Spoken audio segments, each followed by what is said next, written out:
Good afternoon, and thank you all so much for being here with us today. We want to start by acknowledging the pain and the suffering of those in Turkey and Syria impacted by this disastrous earthquake, and we join in mourning the loss of life. Tonight, we welcome veteran Congress member Adam Schiff. We are thrilled to have you join us tonight to share your thoughts about our new Congress. Welcome to you and to the always wonderful and incisive moderator, Warren Olney. Thank you for being with us tonight, and thank you to our audience. Thank you for your insistence on staying engaged and informed.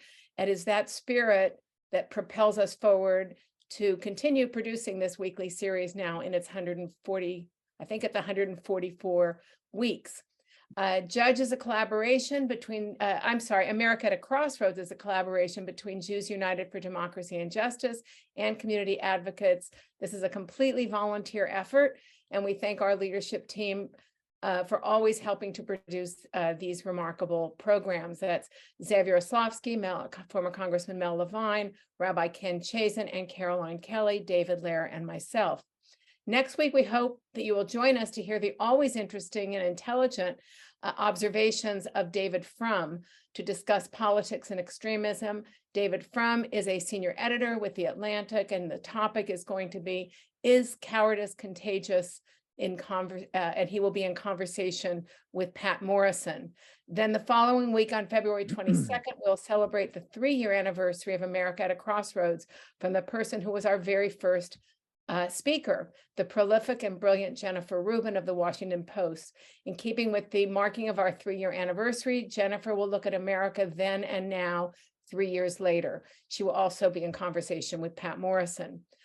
Always, all of our programs are available online. We give links in all of our emails, both David and myself, and all of our past programs can also be found if you go to YouTube and just put in America at a Crossroads, you do a search, all of our past programs can be found on our YouTube channel. And we do have closed captioning. So if you're having a hard time hearing, be sure to put on your closed captioning option. We have it on from our end, so you should be able to put it on from yours. Now, a few more announcements from the wonderful David Lair. David? Thank you from the wonderful Janice Cameron-Resnick. Welcome all of you to another session of America at a Crossroads. Just a note about tonight. It involves 2 of our most frequent participants. Congressman Schiff is joining us for the 6th time, including a live appearance pre-COVID, and Warren Olney is now moderating the 30th of these programs. 2 consummate professionals at the top of the game with lots to discuss. Janice has mentioned our next 2 very timely programs. I will briefly highlight a couple of the subsequent discussions. In 3 weeks, on March 1st, we'll host 2 of the most analytical thinkers on the right of the political spectrum. Sarah Longwell, the publisher of The Bulwark, who has an encyclopedic knowledge of polling and focus group data on voter preferences. She'll be together with Michael Steele, the former national chairman of the Republican National Party. He is an articulate spokesman for traditional Republican Party values and attitudes. They'll be in conversation with KCRW's Madeline Brand. In subsequent weeks, we'll host Chris Whipple, author of the just released The Fight of His Life, Inside Joe Biden's White House. We're right now setting a return date with Neil Katyal, the former Solicitor General of the United States and a brilliant legal maven. And we've also just confirmed the return of Pulitzer Prize winner Anne Applebaum, the brilliant author and foreign policy analyst of The Atlantic. Now it's my pleasure to introduce former Congressman and critical figure on the Jews United Executive Committee, Mel Levine. Mel? Very much, David. It's my great pleasure to be able to introduce Adam to this audience tonight. Adam actually was one of our first speakers when Judge was created. About 5 years ago, I had the pleasure of introducing him for that initial speech that he gave to our group, which was to a live audience. We were very excited that he drew about 1,000 people, which was a record for us at that time. I am also pleased to say that this evening, although it's not a live audience, the audience is 5 times larger than that. He's drawing at least 5,000 people this evening. Adam, a lot of people are very interested in what you have to say. At the time that I introduced him initially, I remember saying at that time that Adam was my ideal of a public servant. I've felt that way about Adam for quite a while. He has been for decades really a paragon of integrity and commitment to civil rights and civil liberties and justice.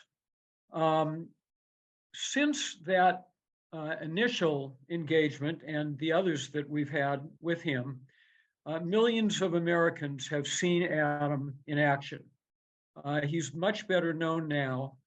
And I know that there are many, many people in this country who didn't know him at that time, who would now agree with me with regard to Adam being such an exemplar of what we would like in a public servant.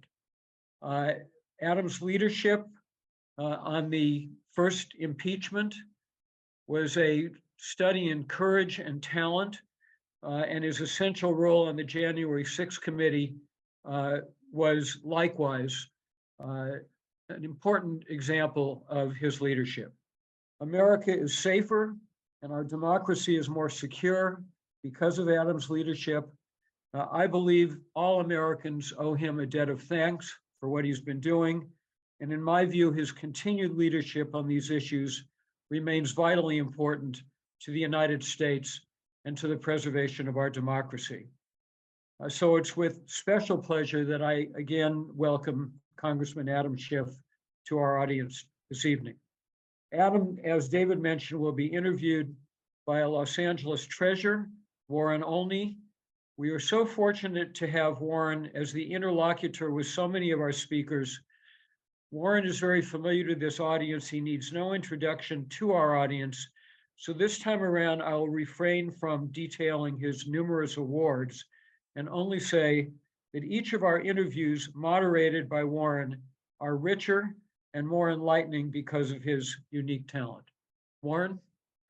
Mel, thank you so much. And thank you particularly for being so brief. And I appreciate that. And Adam Schiff, it's great to meet with you as well. It's always my privilege and pleasure to talk to you. And I want to say hello to the audience as well and remind you that after a half hour or 40 minutes, something like that, you can you can do it in the meantime. Send your questions to David Lehrer. He will then transmit them to me on my cell phone, and I will be able to read some of those as the program winds down. So, Congressman, I want to talk to you about your campaign for the Senate, but first we have some other business I think to take care of, particularly what happened last night. Let's talk about the State of the Union speech. And let me ask you first, were you surprised by all the heckling that came on? President Biden said he was not. I was surprised by it, and I have to say I was appalled by it. Before I go on, though, Warren, thank you so much for moderating the discussion tonight. And Mel, I want to thank you for those very kind words. I think you and Zev are the public servants I model my own efforts after, and it's such a pleasure to see you both tonight. I was very surprised, although I have to say I had the usual mixture of emotions that I've had so often in the last 5 or 6 years of being, on the one hand, surprised, and on the other hand, I should have expected it. Sadly, this is what we've come to see of so many of the members of the GOP conference. They are only there to tear down. They have nothing constructive to offer. They know nothing about civility. They thrive on controversy and on exciting their extreme base online. I thought the president handled it very well. I probably would not have engaged with them as much as he did, but I think he got the better of the exchange. But I just don't want to see the Congress become a kind of a parliament in the way the British have, where when the president comes to speak, they're just constantly heckled throughout the course of their address. Going into the speech, there were a lot of polls indicating that a lot of people, particularly Democrats, that would be important in this context, don't think we're doing very well under President Biden, don't think he's doing very well. A majority of Democrats, I believe, said I didn't think he should run for office again. Given the content of his speech, do you think he sets the stage for a good, strong campaign? I do. I think that his message was really very much pitch perfect. Most of his address was focused on the economy and on domestic issues. And I think the way that he reached out to people in particular who had voted with Trump the first time, but not the second time, the so-called forgotten people, I thought that, the way that he articulated how he wanted to be their voice, what he was doing to improve the quality of their life, that they mattered to him, that he wanted to fight for an economy that works for all Americans. I thought it was spot on. And not only because it's been a very similar message to my own, but I think it's exactly the right message for the country. And look, he's got an incredible track record. The last 2 years has been one of the most productive Congress and administrations of the last generation, with the Inflation Reduction Act, with the Bipartisan Infrastructure Bill, with the Chips and Science Act, and the list goes on and on. So he had a lot to brag about last night. And for that reason, Republicans mostly sat on their hands last night. But I thought it was about as powerful a case as anyone could make.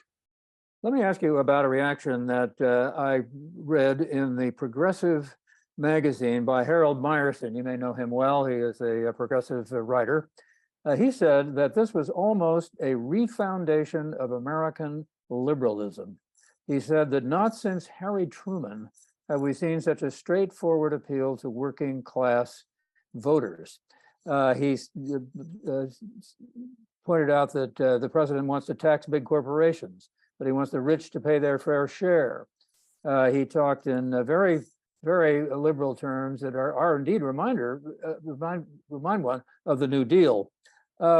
Is that comfortable for you, or are you sort of one of those, if I may, third way Democrats who kind of wants to blend the economic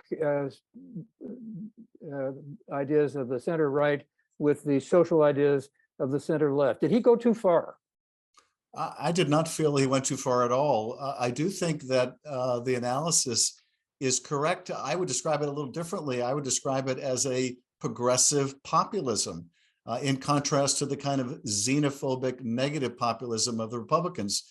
He was appealing to people. He was telling a great many Americans who don't have a college degree that they do have a place in the US economy. And in fact, even in these high-skilled jobs that will be created under the CHIPS Act, he was talking to people in distressed parts of America. He was talking about getting the lead out of their pipes.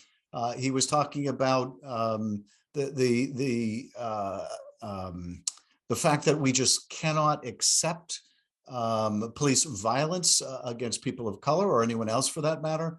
It was a very progressive speech, yes, but it's also very much in the mainstream. And this has been apparent to me for some time, which is that I think the country is really ready to embrace progressive solutions. They're very popular, in fact, but they're also the result of an economy that over the last several decades has become structured in a way that so many middle-class families are struggling more than ever. And so many working class people are finding it more difficult to even keep a roof over their head. So I thought it was spot on. Have Democratic presidents, President Clinton particularly, even President Obama, been too close to Wall Street? Have they been part of making the Democratic Party seem elitist and driving away the people that Harold Meyerson talks about, the working class, and turning them into MAGA supporters? And are you interested in trying to appeal to them in your own campaign? You have a couple of people who are, one of them has announced against you, Katie Porter, another Barbara Lee is thinking about it. They're both more liberal and more progressive than you are. Look, I think we're all progressives, and by California standards, very much all progressives in the mainstream. We may have differences on how we get things done or whether we're able to get things done, but I think we all share progressive values. In terms of the prior administrations, I think there is legitimate criticism to be made of the fact that under the watch of Democratic presidents as well as Republicans, we've had these tremendous structural problems grow up in our economy, such that people that are doing well are doing phenomenally well, well beyond the wildest imagination, well to the degree that a handful of families have as much wealth as almost half of the country. That's a failure. And to give you, I think, one very powerful example, during the pandemic, we dramatically expanded the child tax credit, something I very strongly supported. The result of that single change of more than doubling the child tax credit lifted 40% of the kids in poverty out of poverty in this country. Now, that should tell us two things. It should tell us, number one, this isn't rocket science. It's not like we need to wait for some bolt of inspiration from the blue. But number two, it should tell us that the amount of poverty we have in this country is a policy choice we've made, and it's a terrible choice. My Republican colleagues like to talk about everything being decided by Adam Smith's invisible hand. Well, there's nothing invisible about it. The fact that we treat carried interest for hedge fund managers as a capital gain rather than as ordinary income and give them that kind of a tax break, that's not Adam Smith at work. It may be a very skilled lobbyist at work, but it's not Adam Smith. And so I think quite legitimately, you can look back at Democratic administrations and Republican ones under whose watch we now have this massive income and wealth gap, and which wages have not kept pace with costs. And the result in places like Los Angeles is lots of people living on the street. So I do think these are things that have created a fertile soil for a demagogue who comes along and promises that he alone can fix it. And in this respect, I've always felt that the economic issues are deeply intertwined with the democracy issues. We need to address them both to make our economy more fair, but also because at the end of the day, if a democracy doesn't deliver, then people start considering alternatives like an autocrat. Well, the question becomes, what do you do about it? And one of the things obviously would be to deal with the tax code. It's often said that during the Eisenhower administration, the tax against, or not against, the tax of people who were very wealthy was in the 90% range. Now it's way, way down. It's in the low mid 30s or something like that. And a lot of them avoided. Is that the way to go at this? Do we need to deal with the tax structure? Do we need to change it? I think we do need to deal with tax reform so that we once again, for example, reinstate that stronger child tax credit that was allowed to expire. And we've seen people slip back in poverty as a result. I also favor what the president was talking about to make sure that people who are among the wealthiest in the country pay their fair share, that corporations pay their fair share. One of the many tragedies of Donald Trump is that he spoke to people who were suffering. Their suffering was real, but as president, he did nothing to help them. And in fact, in that tax cut that he pushed through Congress, it stripped the country of a lot of the resources that might have been used to improve the quality of life for the very people he was pledging to represent. Joe Biden is representing them. What he is doing is going to make a difference in their lives. I think it already is. The infrastructure bill is going to create just a ton of good paying jobs, as will the CHIPS and Science Act. The Inflation Reduction Act will also help families and will help attack the problem of climate. After 4 years of infrastructure week during the Trump administration with no infrastructure, we finally have it, and that will have a multiplier effect on the economy and help a lot of people who need help right now. Is there any chance, is there any prayer in the world that those Trump tax cuts could be restored? Well, not as long as there's a filibuster. And I would do away with the filibuster. It certainly grieves me to see this rule, which already has a pernicious history of helping to maintain Jim Crow, once again being used to disenfranchise people with the right to vote, but also to prevent meaningful action on gun safety or to bring about a more fair tax code. And I think as long as these things can be filibustered in the Senate and would be, we're going to have to change the composition of the Senate in order to make progress on these issues. Senator Feinstein has not announced what she's going to do. You have said you would support her if she decides to run again, but you talked to her, and since then you have not only announced your candidacy, you are beginning to raise money for it. So what did she tell you that made you so confident that she wouldn't run? What I actually discussed with her, and I got together with her a couple of months ago before I even started to reach out to people, and then I talked with her again before we launched our campaign, is I told her that I would like to begin to talk to people about the Senate, that I was very interested in running, And, she could not have been more gracious. She told me that she was committed to finishing her term. Beyond that, she wasn't ready to decide.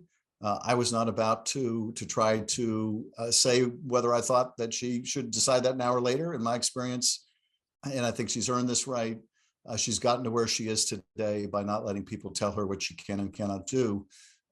And I just want to make sure that what I do is respectful of her service to the state and to the country, which has been extraordinary. And beyond wanting to be respectful, we've worked together very closely for years on intelligence issues, on gun safety issues, on environmental issues.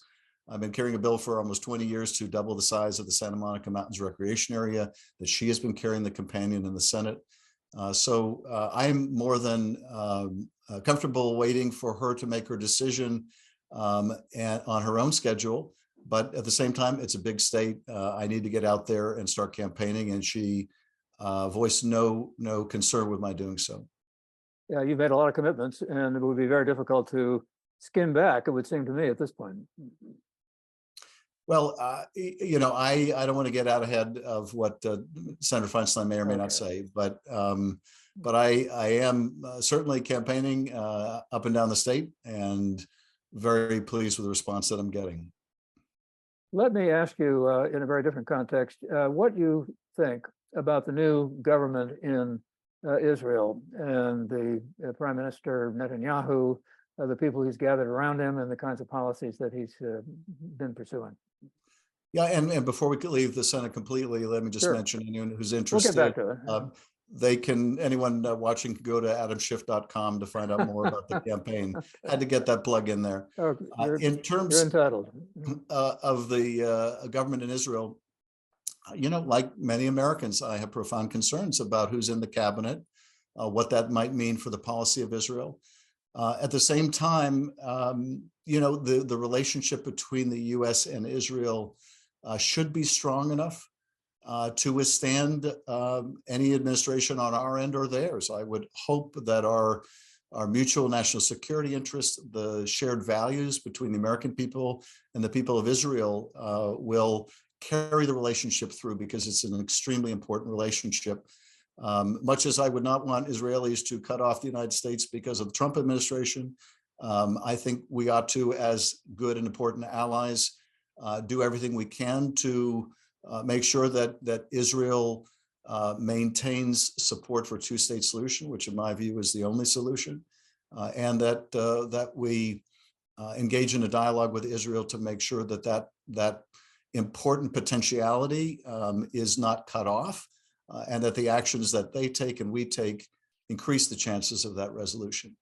How concerned are you about Israel's relationship with Russia and Prime Minister Netanyahu's relationship with Vladimir Putin? Well, it certainly is a concern. I think what is motivating Israel there is the fear and concern about Iran and Hezbollah, the necessity of Israel being able at times to operate in Syrian airspace to go after threats to Israel, and the reality that if there is no relationship with Russia, Russia with its air defenses over Syria might be shooting down Israeli aircraft. So that's sort of the realpolitik of why I think Israel finds itself in need of some relationship with Russia. I would love to see Israel and the rest of the world have no relationship with Russia right now.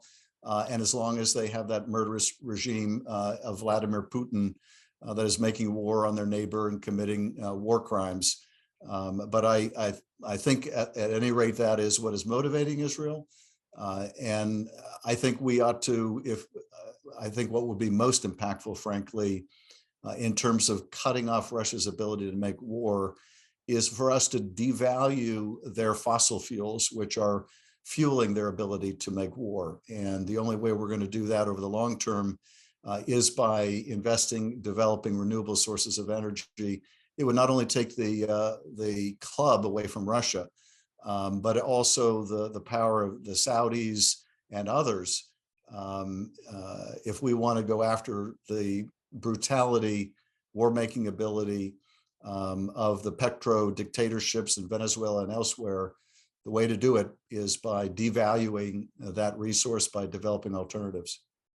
Back to Israel, the United States sends an enormous amount of money to Israel. There seems to be a real concern among many Americans, particularly young Americans, and including many American Jews, about the Netanyahu regime. Is there any way that the United States could, do you think, exert influence and see different policies, perhaps even different people in the administration? I think that we certainly have some influence, I would hope, with Israel, but I also am circumspect about just how far that goes. At the end of the day, what Israeli governments have decided is generally on the basis of their own internal politics, much less than the external relations with other countries. The U.S. matters probably more than any other country to Israel, I would certainly hope. But at the same time, as has often been said of Israel, it has a domestic policy. Sometimes the foreign policy is very much secondary to whether a prime minister can put together the requisite votes. That's not something we have a say in or should have a say in. So we do have influence, but I wouldn't say that it is necessarily an overriding influence. You have said, I don't have the quote in front of me, but you have said something along the lines that you don't want to see Israel, the Israeli judiciary, serve only one person. What did you mean by that? I don't know exactly what I said in terms of that quote, but what I do have a concern about is changing Israeli law or the Constitution in such a way that Israel becomes less of a democracy. I've had that concern not about amending our own Constitution in the United States, but in breaking down so many of the norms of office, in placing our former president above the law. And there was not so much a failure of the Constitution. I think we have probably the most brilliant Constitution in the world. But my takeaway after 2 impeachments and an insurrection is you can have the best Constitution in the world. You can have the laws best drafted to constrain the worst impulses of human nature, and maybe we do. None of it will be enough if people don't observe their oath of office. And if they don't give that oath meaning with ideas of right and wrong, if they're not willing to acknowledge the plain truth of things, none of it is enough. I did find a quote, and it was from the Jewish Telegraphic Agency, which quotes you as saying that you hoped that you sounded alarm over the new Netanyahu government, that it would make Israel less democratic or potentially place individuals above the law. Do you think that Prime Minister Netanyahu was too close to President Trump? I probably wouldn't describe it as his being too close to President Trump, although when there were efforts to influence presidential elections or prime ministerial elections, I think that should be beyond the scope of what either country tries to do. I will say that Netanyahu's deep unpopularity among young people, among many Democrats, or rather, excuse me, Donald Trump's deep unpopularity, when he wrapped his arms around Netanyahu, I think had the effect of transferring a good measure of that unpopularity among Americans and young people and many Democrats to the Israeli prime minister. So it might have been good politics for Netanyahu in Israel, but it certainly wasn't helpful in terms of Democratic support, particularly among young Democrats. So in that respect, and to the degree, for example, when Barack Obama was president, that Netanyahu came in to speak, I think, over the desires of the administration at the time. It began the kind of transformation of Israel into a partisan issue, which is not in Israel's interest. It's not in America's interest. And I think both parties need to resist the impulse to make it a partisan issue. Let me ask you a question about U.S. intelligence. And you were on the Intelligence Committee, of course. You are famously not on the Intelligence Committee anymore. But what can you tell us about the Chinese balloon? Well, first of all, I would say, Warren, that I've been kicked off better committees than that one. But the truth is, that's the best committee I've ever been kicked off. In fact, it's the only committee I've ever been kicked off. In terms of the Chinese balloon, I think that, and I expect to get a briefing on this tomorrow, so I can speak without concern over whether I'm disclosing anything, because I haven't yet got the briefing on it. But I think the advantage of a balloon at the altitude that this balloon was flying, as compared to, for example, Chinese satellites, is that it has more persistence. That is, it can stay over a target for longer periods of time. When a satellite is traveling across the country, it has a certain window. And if there are things that take place outside of that window, then the satellite doesn't get to see it. But a slow-moving balloon, or a balloon which can be remotely controlled to hover, has more staying power. And so there is utility even for that, very unsophisticated technology. What I find most interesting is it's also not that difficult to discover. So that, to me, says that the Chinese are much less risk averse than they were a few years ago about U.S. discovery of their efforts, of the intrusive nature of that surveillance effort. And this, I think, is reflective of the broader dynamic in which China used to be much more of an inward focusing nation, is now flexing its might on the global stage. And that's a trend that's just going to continue, and it's going to continue to challenge us. And we're going to need the right strategies to push back, but also to try to do things proportionately so we don't get in a hot war with China. The Chinese are saying that the balloon was in fact a civilian operation. They were looking at the weather and things of that kind. It just blew off course, as balloons will do. Many people have said that as a result, if in fact that's not what it was, if it was a intelligence device, as you suggest, the president should have shot it down sooner, even if it risked hitting somebody on the ground, because it was over areas where there's very small population. What about that? And did the president take a terrible risk in letting it continue as long as he did? Were the Chinese, do you think, able to get more from it, if you really think it was an intelligence device, than they would have otherwise?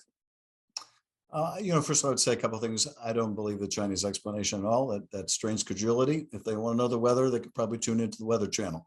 But so that doesn't pass the laugh test. But I would also say that in terms of should the U.S. have shot it down, that's a balancing act, which I will wait till I'm briefed on it to make a judgment. But my guess is that the kind of calculation that would go into it is, where's the balloon flying? What kind of intelligence do we believe it's gathering? Is it going to be over anything at the time that it's there that we are concerned about, in which case it would merit being shot down? What's the risk on the ground? How much do we learn by observing it and not letting the Chinese know that we're observing it, which is also a factor. I mean, it is, very much not infrequent that we will discover foreign adversaries' surveillance efforts, and we will not want to let them know that we know they're doing it. Sometimes you can feed misinformation into that pipeline. I don't think that's the case here. But other times you have good visibility on what the priorities are of your adversary. So I don't think, for those who are, simply using this as an opportunity to criticize Biden without knowing anything, they are likely very wrong about the motivations. But of course they don't explain the hypocrisy, at least according to the public reporting, of the fact that there were multiple such balloons during the Trump administration that were evidently not shot down. So I think the long and short of it is, we would need to know more to be able to evaluate whether this was the right call or otherwise. Will you be able to make public anything that you get in your briefing tomorrow? Generally, I can't make public anything that is classified, certainly. The most I can do is probably state my conclusion that on the basis of what I've learned, I think the administration made the right decision, or I think they made the wrong decision. That may be the sort of general contour of what I'm able to say. But I will be in a better position to answer that question probably sometime tomorrow. You mentioned classified information. You didn't take any of those classified documents home, did you? No, and I have to say it's quite shocking to me. I don't know whether this is a cultural change from the way it used to be, or it's simply a difference of being a member of Congress versus being the president or vice president. But the idea of bringing classified materials home would be so shocking to me. I would hope it would be shocking to any other member of Congress. When I go into the Schiff, that bunker 3 floors below the Capitol, I take all my electronics out of my pockets, any Fitbits, whatever, I take them off. And I go into that Schiff and I am just totally paranoid. I double check, I pat myself down to make sure I didn't miss anything. When I leave the Schiff, I make sure I've got nothing with me. And so I am very, very careful. Clearly, there's a systemic problem, at the level of the presidency and the vice presidency. There are circumstances in which you can bring material home at that level. But why those materials are not collected after they're reviewed by the same staff member who brought them there, that I don't understand. Well, it's not all that new. I don't know if it was documents, but I know that John Deutsch, when he was the head of the CIA in the Clinton administration, got fired from his job because he had taken classified information at home. So it's not exactly new. Let me ask you about something else that's going to happen tomorrow, and that is the meeting of the committee probing the federal government's weaponization, or excuse me, the administration's weaponization of the federal government. They're going to hear from Charles Grassley, from Ron Johnson, and also from Jamie Raskin. He's supposed to be a witness. What do you expect to come out of that? And what's your opinion of that committee?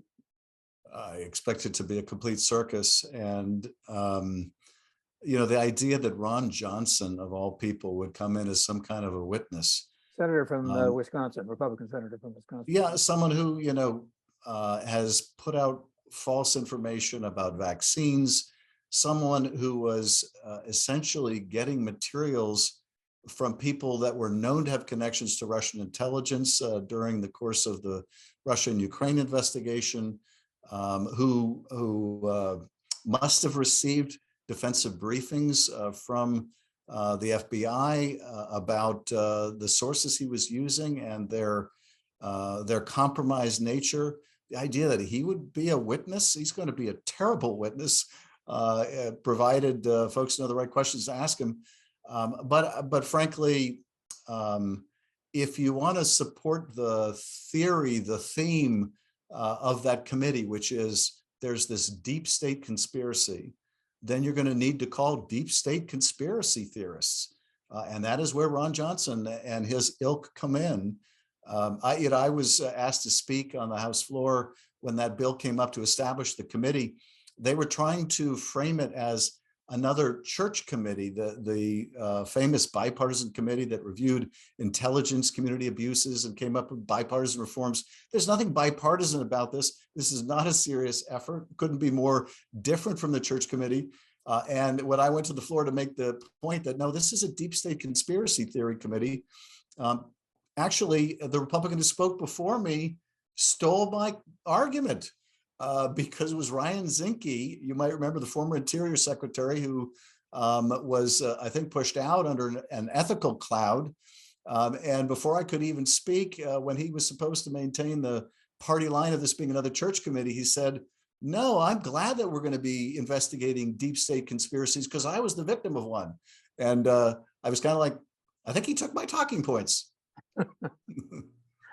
Okay. I now have questions from the audience and I want to put them to you. And the briefer the answer, the more questions I'll be able to get in. Sandy wants to know, how concerned are you that the debt ceiling won't be raised in time? I'm very concerned because the repercussions would be so grave. And, there are several dozen and maybe more people who are just plain irresponsible in the governing party. And I think, McCarthy's going to be put in the position of doing the responsible thing and probably losing his speakership or doing the irresponsible thing. And frankly, I would never count on him to do the responsible thing. And so I know that there are any number of Republican members who are going to want to take this right to the cliff. And the only question is, are they willing to take it over the cliff? And there just might be. It would be a huge tragedy for the country. We would take an enormous economic hit. We could lose millions of jobs as a result. People would lose a fortune in their IRAs. It would be politically catastrophic for the GOP, but the price the country would pay is just prohibitive. But I'm deeply worried about it. Isn't the administration going to have to make some sort of concession? I think if they start making concessions, they will be continually held hostage by this. The GOP will give only a short raising of the debt ceiling so they can hold the country and the president hostage again. So I just don't think you can give into that. And I think the administration is taking exactly the right position, which is we don't negotiate with someone holding the economy hostage. Sid wants to know, how dangerous is the Iranian regime? They seem to be getting close to the tipping point of being able to make a nuclear bomb. They're extremely dangerous in every way. They're dangerous on the nuclear front. They're dangerous on the state sponsorship of terror. The human rights abuses they're committing right now are just atrocious. And in terms of the nuclear program, they're very close to having the rich uranium they need to build a bomb. They were months and months away under the nuclear deal. Without the nuclear deal, and reneging on it, I think, was a tragic mistake. They are now only weeks away from having enough nuclear material. Now, I will say that there are two timelines in terms of Iran's ability to develop the bomb. One is the amount of enriched material, and that's the timeline most people talk about. That's very short. There is a longer timeline they would still have to meet, which is producing the device itself. But that timeline is not that long either. And so it's of grave concern when you have a regime that malignant, that is that close to having that kind of extortionary power or the power to wipe Israel off the map. Marion wants to know, what is your take, and I'm reading her language here, on the dreary, glum Republican response to the State of the Union by Governor Huckabee?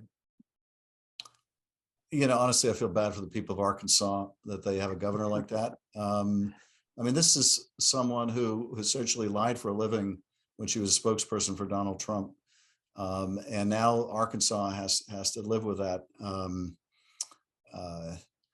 I don't know what to say. It's a tragedy. I think Asa Hutchinson, the former governor there, was much more of a mainstream Republican. But like so many parts of the country, the Republican Party has just gone from bad to worse. It's one of the reasons why I have such admiration and respect for Liz Cheney and Adam Kinzinger for their willingness to do the right thing at great political cost. There are too many Huckabees and not enough Cheneys. Robert wants to know, what are your thoughts? And I can't believe I just said that, because a few years ago, the idea that I would say we needed more Cheneys would have been unthinkable. But now we see where we are, and the world is completely upside down. I have to tell you a quick funny story. On the anniversary of January 6th, which doesn't sound like the lead to a funny story, I was on the House floor. Liz Cheney was the only Republican to show up that day. I went over to talk with her. There was an older gentleman standing next to her wearing a mask. And sort of midway through the conversation with Liz, she said, "Adam, I'm sure you know my father." And I looked over, and this older gentleman was Dick Cheney, who I didn't recognize behind the face mask, the surgical mask. And I said, "Oh, I'm sorry, Mr. Vice President, I didn't realize that was you." And, we chatted about just how far the Republican Party had moved from what it looked like during the Bush-Cheney administration. And, it reminded me of that wonderful segment on Saturday Night Live in the first few months of the Trump administration, when the comedian playing George W. Bush began his segment by saying, "How do you like me now?" Did the old gentleman say anything specifically about who he might support or what might be going on? He isn't voting Democratic, I assume. We did not get into that kind of detail, but I do wish that the Bush-Cheney world had been far more outspoken during the Trump years. And I realize there's that quaint presidential tradition of not criticizing any of your successors. We're not in a quaint world anymore. And I think anyone of good conscience in either party needs to speak out about some of the malignity within the Trumpian GOP. My staff was telling me today, apparently Trump was essentially calling Ron DeSantis a pedophile today. I mean, that's where the leader of their party is. And no one should have a tolerance for that kind of political dialogue. Back to Robert again. What are your thoughts on Supreme Court reform? I support expanding the Supreme Court, something I never would have expected a few years ago that I would support. But the reason I support it is Mitch McConnell completely gamed the system by withholding an appointment from Barack Obama for almost a year under the pretext that it was too close to the election, the voters should decide. But then when people were literally voting for Joe Biden, forced Amy Coney Barrett on the country in complete and just chokingly hypocritical fashion. The net result was, just baldly using the power that he had to change the court composition by 2 justices. So the 2 justices that should not be on the court, but for that. And in my view, he stacked the court, it should be unstacked. And the only way it would be unstacked is if we expanded the court. I would also frankly support a term limit for the Supreme Court, which I think can be done constitutionally. They wouldn't be completely removed from the bench, but would rather be placed on the Court of Appeals or on the trial court after a suitable and long period of time, given the average tenure of justices back in the days of our founders. I think there was no expectation that people would be on that court for decades and decades. It's now the most unrepresentative body in the whole country. And I'm not content with the idea that my son and my daughter, who are in their early 20s, will have to live their whole lives, productive lives, under this reactionary and partisan court. Several people have asked the kind of question I'm getting from Rachel, which is this. The president talked about possible cooperation with the Republicans. Do you think there really are areas that might allow for some kind of legislation? Absolutely. And, it doesn't often get the attention because it's the conflict that tends to draw press attention. Throughout the entire time that Devin Nunes was either the chair of Intel or the ranking member, and I was the chair ranking member opposite him, we differed bitterly over Donald Trump's conduct and his Russia misconduct, his Ukraine misconduct. But at the same time, every year we got the annual intelligence authorization bill done, which is the product of a year's worth of work of oversight of the agencies, making sure they have the right resources, making sure they're talking with each other to protect the country, making sure we have new privacy and civil liberties protections. Very complicated bill, very difficult politically. We got it done every year. And now that got no attention. But stuff like that happens every week in Congress. I am not optimistic on some of the biggest issues that there will be much bipartisan work in the next couple of years. I think Biden is open to it. I'm open to it. I don't think they're interested in it. Sadly, it's sort of the McConnell strategy during the Obama administration of we need to do everything we can to make Joe Biden a failure because otherwise what case can we make for replacing him? And to the degree that parties engage in that kind of thinking, it's ultimately so destructive for the country. Sandy wants to know, what are the political calculations that motivate the House Republicans to tolerate Congressman Santos? Well, a pretty simple and awful calculus, which is Kevin McCarthy is Speaker by dint of 4 votes. If Santos resigns, that's a very competitive seat. We will probably win that seat, in which case he can only lose 3 votes. And so McCarthy was willing to trade away all the powers of his office, which he pretty much did, in order to get the title Speaker. He has the title. And keeping a pathological liar in the Congress, in his conference, is a price he's willing to pay. Now, I don't think that it will ultimately be up to him. I think George Santos is likely to go to jail. There's $700,000 of a campaign expenditure that either exists or doesn't exist, but something is false about that. And so at a certain point, they may not have any choice. But the calculus is very much that simple. McCarthy feels he needs his vote, and he'll accept it, even given what it is. You know, the last thing I'll say about Santos is, in a way, he is the living, breathing embodiment of a Trumpian GOP in which the truth is for suckers. You know, Donald Trump, in the course of his presidency, lied tens of thousands of times, documented falsehoods. So why should we be surprised that someone should come to Congress riding in a wave of other falsehoods? He is sadly a personification, literally a personification of what has happened to the leadership of the GOP in the last several years. Philip wants to know, can the Marjorie Taylor Greene wing of the Republican Party endanger our support for the Ukrainians? Yes, and it's not just the Marjorie Taylor Greenes. You know, under Trump, the Republican Party went from the party of Reagan when it came to the evil empire to kind of a sycophantic relationship with Putin. Not everyone, but a lot of Republicans. And let's face it, Trump is still the leader of the party, but the thought leader for the GOP, and I know it seems like an oxymoron to put him in this sentence, but the thought leader of the GOP has been Tucker Carlson. And Tucker Carlson has used the most valuable real estate on Fox to promulgate Kremlin talking points, false talking points that Ukraine's not a real country, or we should side with the Russians because they've got the oil. He has been a fabulous spokesperson for the Kremlin. And a lot of Republicans listen to him. And look, there are some Democrats who wrote a letter questioning our Ukraine support also. But I'm deeply concerned about it. I think the Ukrainians' fight is our fight.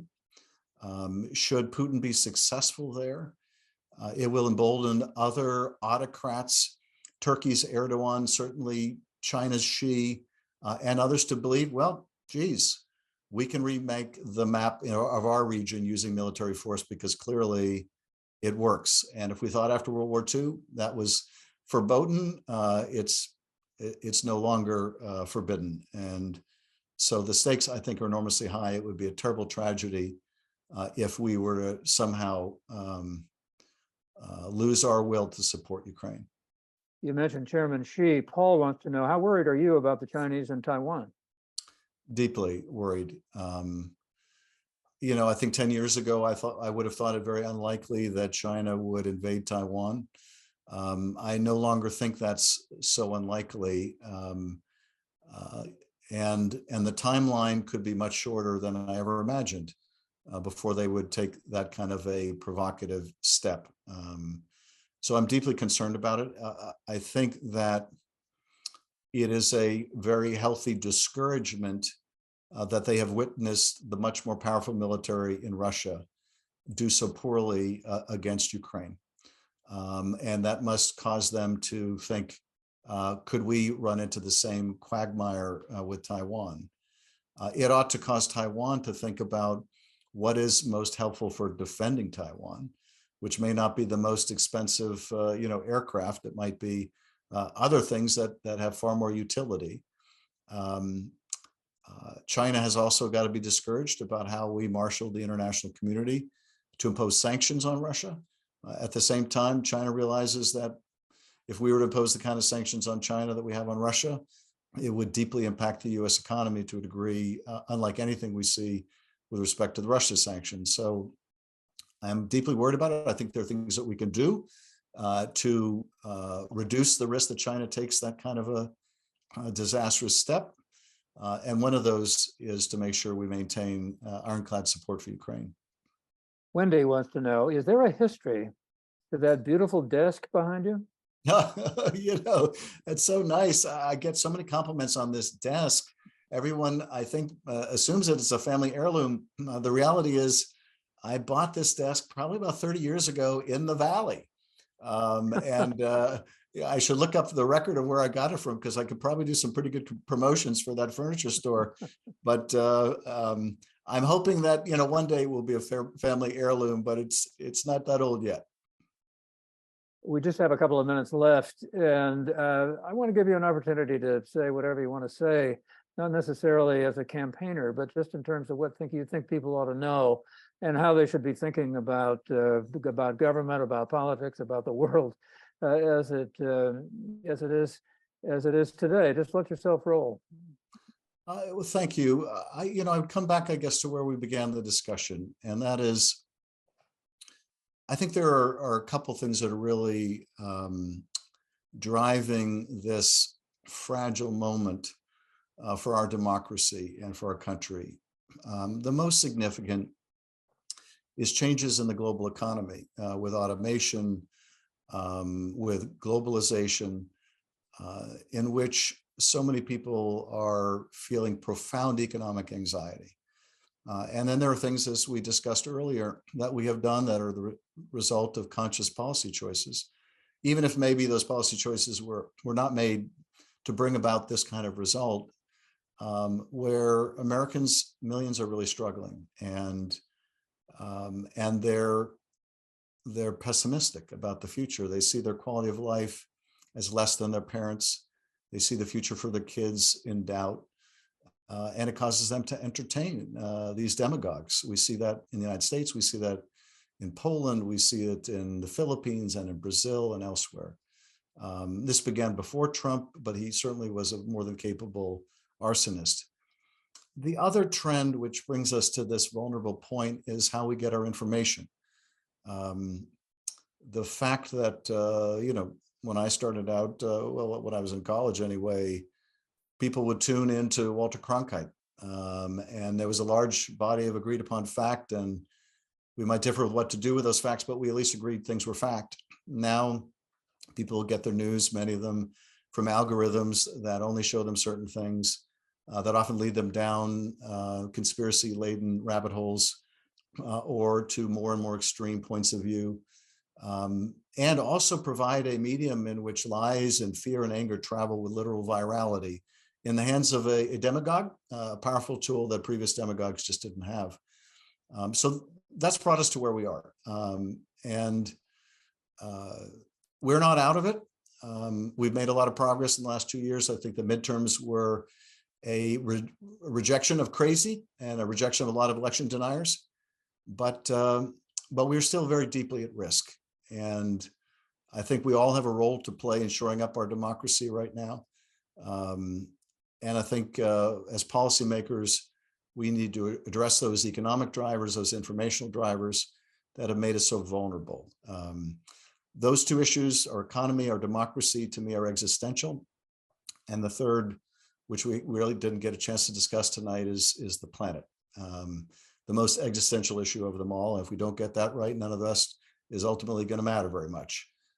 But to end on a positive note, I just want to say to folks, we're going to get through this. I have every optimism, because we're such a deeply resilient country, populated by good people in every state, good, decent people who want the best for their family and for our country. We're going to get through this. But what we do in this moment, I think, will determine how quickly we get through it. So we all have a role to play. Democratic Congressman Adam Schiff from Southern California, thank you so very much for being with us. Warren, thank you. I put you right there with Walter Cronkite. Well, I don't want to be with him yet. I don't mean that way. Be sure to listen and watch next week, Wednesday, February 5th, when Pat Morrison will be interviewing David Frum of The Atlantic. Both of them very interesting people, so be sure to watch that. Once again, Wednesday, February 5th, again, 5 o'clock West Coast time. Thanks very much for watching today. Have a good night.